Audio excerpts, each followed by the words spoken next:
अब जरा बात कर लेते हैं इस वक्त हो रहे अमेरिकी प्रेसिडेंशियल इलेक्शन की, और इसी के बहाने झांक लेते हैं अमेरिकी लोकतंत्र के गिरेबान में। डोनाल्ड ट्रंप, एक ऐसा नाम जो बीते कुछ साल से अमेरिका नहीं पूरी दुनिया में छाया रहा है, और अब भी है। हालांकि दुनिया में छाने वाले पहले अमेरिकी राष्ट्रपति नहीं है ट्रंप। कई महान हस्तियों का नाम बड़े ही आदर सम्मान से पहले भी लिया जाता रहा है, अब्राहम लिंकन से लेकर बराक ओबामा तक। लेकिन ट्रंप की बात अलग है।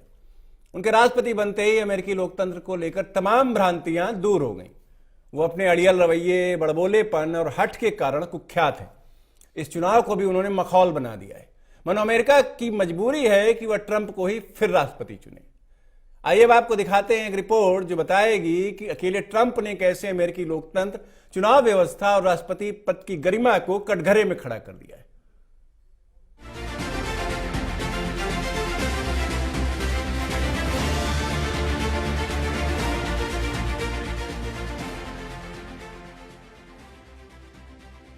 चुनाव परिणाम के लिहाज से अभी के लम्हे में टेलीविजन और स्मार्टफोन के पर्दे पर एकदम दम साध कर देखे जा रहे इस मुकाबले में ऊंट चाहे जिस करवट बैठे, दुनिया भर में लोकतंत्र के जो हिमायती हैं उन्हें ट्रंप का एक बात के लिए शुक्रगुजार होना चाहिए। ट्रंप इकलौते अपने दम पर हमारे समय के सबसे बड़े मिथक का महिमा भंजन करने में कामयाब रहे, और यह मिथक है अमेरिकी लोकतंत्र की महानता का पूरी दुनिया में मनमानस पर जड़ जमा कर बैठी इस धारणा का कि अमेरिकी लोकतंत्र का अप्रतिम उदाहरण है, यानी शेष दुनिया के लिए अनुकरण का एक आदर्श मॉडल। अमेरिका के लोकतंत्र की श्रेष्ठता का यह मिथक ट्रंप ने राष्ट्रपति रहते तार तार किया। लोकतंत्र के हिमायतियों को इस एक बात के लिए उनका शुक्रगुजार होना चाहिए। यूं लोकतंत्र के अमेरिकी मॉडल की श्रेष्ठता के मिथक को ध्वस्त करने का सारा श्रेय ट्रंप को देना ठीक नहीं। दरअसल उन्होंने बस इतना भर किया कि जो राज्य जैसे तैसे करके दुनिया की नज़रों से छिपा कर रखे गए थे उन पर से एक झटके में पर्दा उठा दिया। ट्रंप ने शासन के अपने बीते सालों में इस बात पर शक करने की कोई गुंजाइश नहीं छोड़ी। ट्रंप जैसा कोई व्यक्ति बिल्कुल धक्का मार तरीके से व्हाइट हाउस में पहुंच सकता है और फिर ढिठाई से दोबारा भी अपनी कुर्सी बचाए रखने के लिए टिका रह सकता है। अभी के लम्हे में नजर आता यह तथ्य अमेरिकी जनता की दशा दिशा के बारे में किसी तकलीफदेह बयान से कम नहीं। ट्रंप ने कोरोना वायरस की महामारी में जिस ढंग की बद इंतजामी की दिखाई, उससे विकसित और अविकसित देशों के बीच का फर्क एकदम से मिटता दिखा।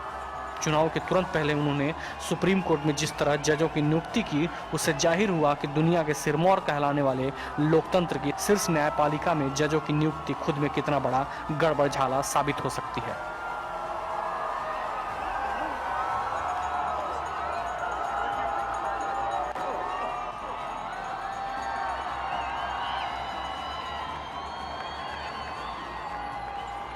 ब्लैक लाइव्स मैटर के आंदोलन के दौरान व्हाइट सुपरमेसिस्ट यानी गोरी रंगत के लोगों की बर्तरी के तरफदारों की उनकी खुल्लम खुल्ला जान पड़ती हिमायत से ये बात भी दिन के उजाले की तरह लोगों के सामने आ गई कि अमेरिकी जनजीवन में नस्ली गैर बर्बादी बहुत गहरे जड़ तक जमाए बैठी है।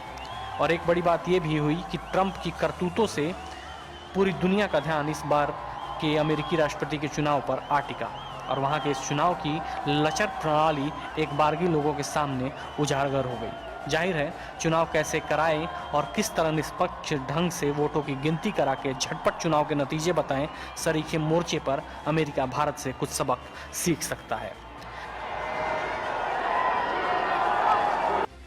व्यवस्था का गड़बड़झाला। पहली वजह है अमेरिका में प्रचलित शासन की राष्ट्रपति केंद्रित प्रणाली का दोषपूर्ण होना।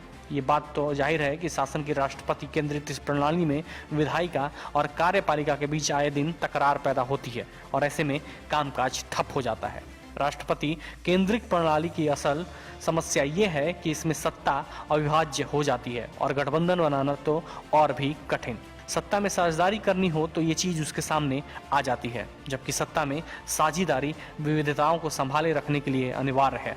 इसके अतिरिक्त अमेरिकी प्रणाली में निषेधाधिकार के मुकाम वीटो पॉइंट्स ज़्यादा हैं। किसी राजनीतिक व्यवस्था में निषेधाधिकार के बिंदु जितने ही ज़्यादा हों, समाज में असमानता उतनी ही ज़्यादा होगी। जिन मुल्कों में लोकतंत्र लंबे समय से चला आ रहा है उनमें संयुक्त राज्य अमेरिका ही एकमात्र ऐसा मुल्क है जहां समाज में असमानता सबसे ज़्यादा है। और यही वजह है कि जो अमेरिकी तर्ज की राष्ट्रपति केंद्रित प्रणाली चाहे जहां कहीं आजमाई गई, चाहे वह दक्षिण अमेरिका के देश हों या फिर पूर्व सोवियत संघ से निकले देश, इन सब जगहों पर नतीजे खराब ही रहे।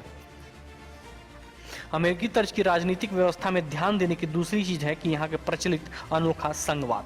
अमेरिका में तकरीबन हर अधिकार उसके राज्यों में निहित है, बशर्ते किन्हीं विशिष्ट स्थितियों में वे केंद्र को ना दे दिए गए हों। ये बात आप अब भी देख सकते हैं कि अलग अलग राज्यों ने राष्ट्रपति पद के लिए होने वाले चुनाव किस तरह करवाएं। हर राज्य का अपना अलग अलग नियम होता है, कौन किस प्रक्रिया से कब और कैसे वोट डाल सकता है। इतना ही नहीं, हर राज्य की अपनी एक समय सारणी होती है कि वहां परिणामों की गिनती कब शुरू होगी, एक तारीख विशेष के बाद जो वोट मिले हैं उन्हें गिना जाएगा या नहीं, और वोटों की गिनती के लिए अंतिम समय सीमा क्या होगी।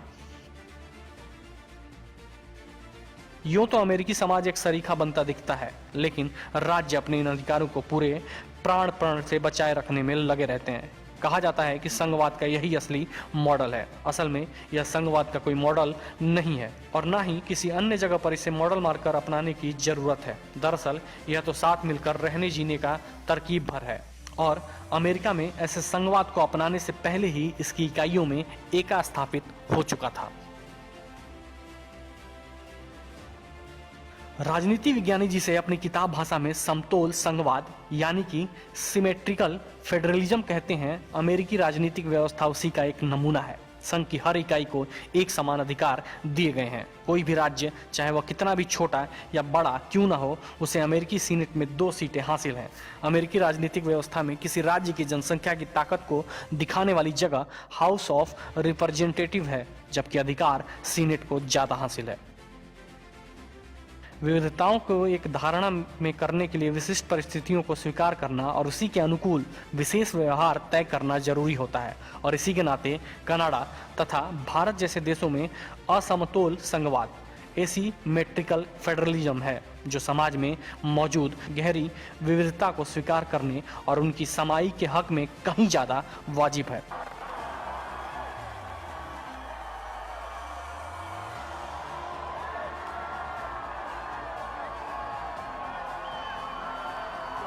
तो कह सकते हैं कि संघवाद के मामले में भी अमेरिकी राजनीतिक व्यवस्था को हम अच्छा मॉडल नहीं मान सकते। संक्षेप में कहें तो ट्रंप के बदौलत दुनिया ने जाना कि अमेरिका लोकतंत्र के मामले में कोई सिरमौर नहीं, बल्कि अन्य लोकतांत्रिक देशों की ही तरह, यानी उसके भीतर भी खूबी खामी है, जैसे कि बाकी लोकतांत्रिक देशों में।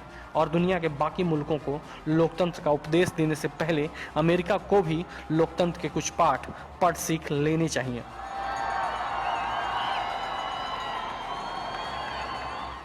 अमेरिकी राष्ट्रपति पद के लिए हुए चुनाव के नतीजे चाहे जो भी हों, उन नतीजों से इन 2 बातों की अहमियत रेखांकित हो रही है।